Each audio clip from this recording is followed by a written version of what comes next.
Past tense की बात होती है तो डिड, वॉज और हैड दिमाग में आता है, बट इनके बीच डिफरेंस क्या है, कहाँ डिड यूज होगा और कहाँ हैड, ये कॉमनली कंफ्यूज टॉपिक है।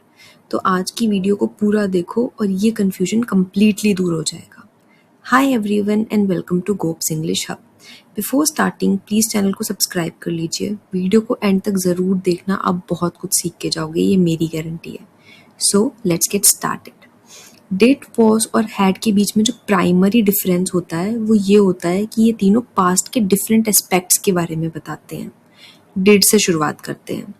डिड डू या डज की पास्ट टेंस होती है और ये पास्ट एक्शंस पे फोकस करता है। जो भी एक्शंस पास्ट में कंप्लीट हो चुके हैं उनके लिए डिड यूज होता है। अगर हम लोग हिंदी में देखें तो किया की जगह डिड यूज होता है। मैंने किया, आई डिड। मैंने होमवर्क किया, आई डिड माई होमवर्क। अगर आपको किसी से कुछ पूछना हो, जैसे क्या तुमने उसे कॉल किया, तो यहाँ डिड को ही क्वेश्चन बना दिया जाएगा। डिड यू कॉल हर, क्या तुमने उसे कॉल किया, क्या तुमने कुछ खाया, डिड यू ईट समथिंग। एक कॉमन मिस्टेक जो लोग करते हैं वाइल यूजिंग डिड कि वो डिड के साथ वर्ब की सेकंड या थर्ड फॉर्म लगा देते हैं। डिड यू कॉल्ड हर, ये गलत होगा। कॉल्ड की जगह कॉल आएगा क्योंकि डिड ऑलरेडी बता रहा है कि एक्शन पास्ट का है, इसलिए डिड के साथ वर्ब की फर्स्ट फॉर्म ही आती है। सो सिंपल चीज़ याद रखनी है कि डिड उन एक्शंस के लिए आता है जो पास्ट में कंप्लीट हो चुके हैं। अब वॉज पे आते हैं। तो वॉज जो होता है वो इज या एम की पास्ट टेंस होता है। वॉज कब कब यूज होता है, जब हमें पास्ट में हो रहे किसी कंटिन्यूअस एक्शन के बारे में बताना हो, या फिर हमें ये बताना हो कि चीजें कहाँ थीं या कैसे थीं। तो सबसे पहले जब हमें पास्ट में हो रहे किसी कंटिन्यूअस एक्शन को दिखाना हो, डिड यूज होता है कंप्लीटेड एक्शन को दिखाने के लिए और वॉज यूज होता है कंटिन्यूअस एक्शन को दिखाने के लिए। कंटिन्यूअस एक्शन ऑफ पास्ट, जैसे मैं होमवर्क कर रहा था, हेयर कर रहा था कंटिन्यूअस एक्शन ऑफ पास्ट है, इसीलिए इसकी इंग्लिश होगी I was doing my homework. अब वहीं अगर मैं कहूँ मैंने होमवर्क किया था, तो यहाँ किया था कंप्लीटेड एक्शन ऑफ पास्ट हो गया, तो इसकी इंग्लिश होगी आई डिड होमवर्क। सिंपल सा रूल है। नेक्स्ट वॉज का यूज होता है जब हमें ये बताना हो कि चीजें कहाँ थी, जैसे मैं स्टूडियो में था, I was at the studio. Pen table पर था, the pen was on the table.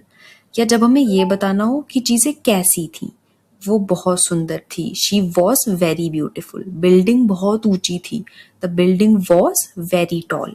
इन तीन सिचुएशंस में वॉज यूज होता है।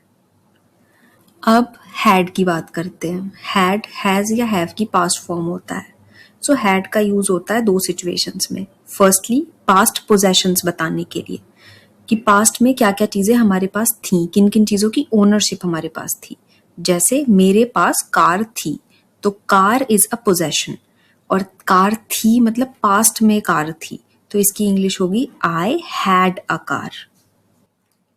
और सेकेंडली कोई ऐसा पास्ट एक्शन शो करने के लिए जो किसी दूसरे पास्ट एक्शन से पहले हुआ हो, जैसे मैं स्टेशन पहुंचा, उससे पहले ही ट्रेन जा चुकी थी।